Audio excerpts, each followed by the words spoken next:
So guys, ito nasampa na natin sa ating sasakyan yung ating cauliflower. Yan. Dali lang. Napakasimple.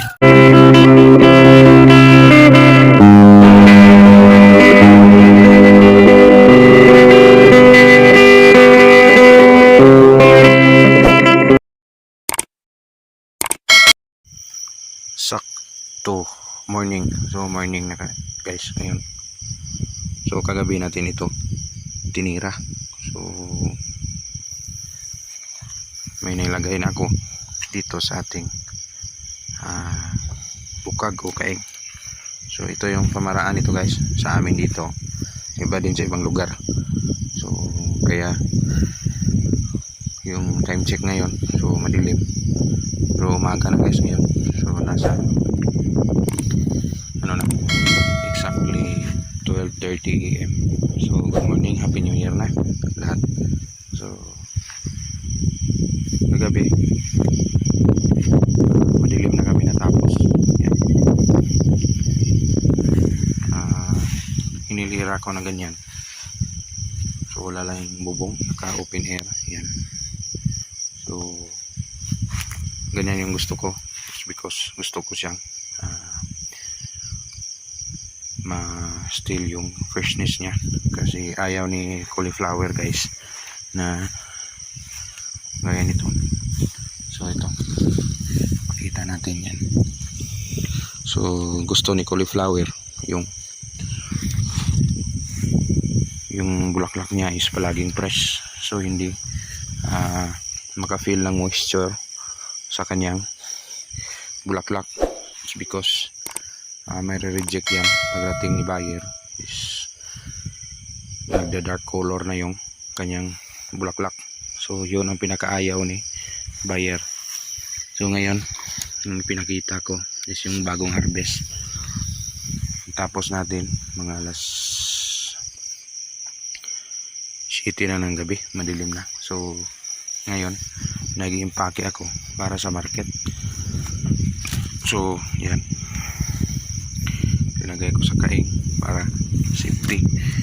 Pero nagtatayong kayo guys, wala itong ice, wala itong kuhan kasi hindi pa ito straight sa distributan. So ito para pa kilo pa ito ni buyer. So ito yung ating improvise sasakyan. So nakakawayan lang, ginawa natin ito kahapon. Yan. So tatlong dangkal yung kwadro, saka may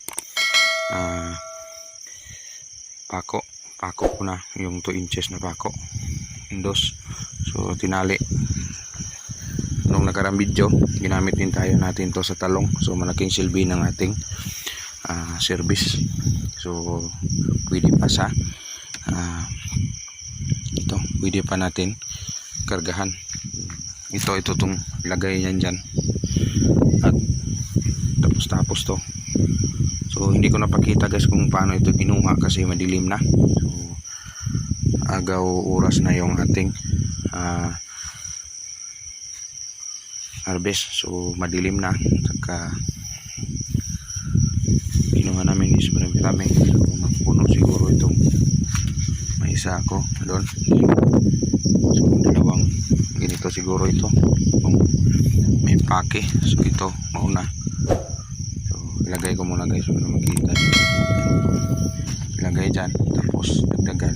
So ganyan yung proseso ng ating pagkakarga. So next video guys, makikita nyo siguro kung paano tayo mag-harvest. Pero kasi yung harvest nito guys, wala kasing harvest nito na maliwanag. So early in the afternoon at late in the afternoon and early in the morning. So yun ang pinaka tibay nito kung mag-harvest na. So again, yung edad ng ating cauliflower 44 days old ngayong araw na ito. So talagang hindi umabot siya sa 45 days. So 44 days old. So magbukas mag 45 pa siya. So kulang-kulang isang araw na late tayo, na aga-aga tayo. So magandang signs kasi hindi tayo na late sa harvest. So yung tubo niya good pa rin. So yan lang muna ang kunting update. May share natin ngayon pagdating na doon sa market. So guys, ito na sampa na natin sa ating sasakyan yung ating cauliflower. Yan. So dadali na ito doon sa market. So papunta na ito. So pagdating doon linisan na ito. So ito yung natira. Yan.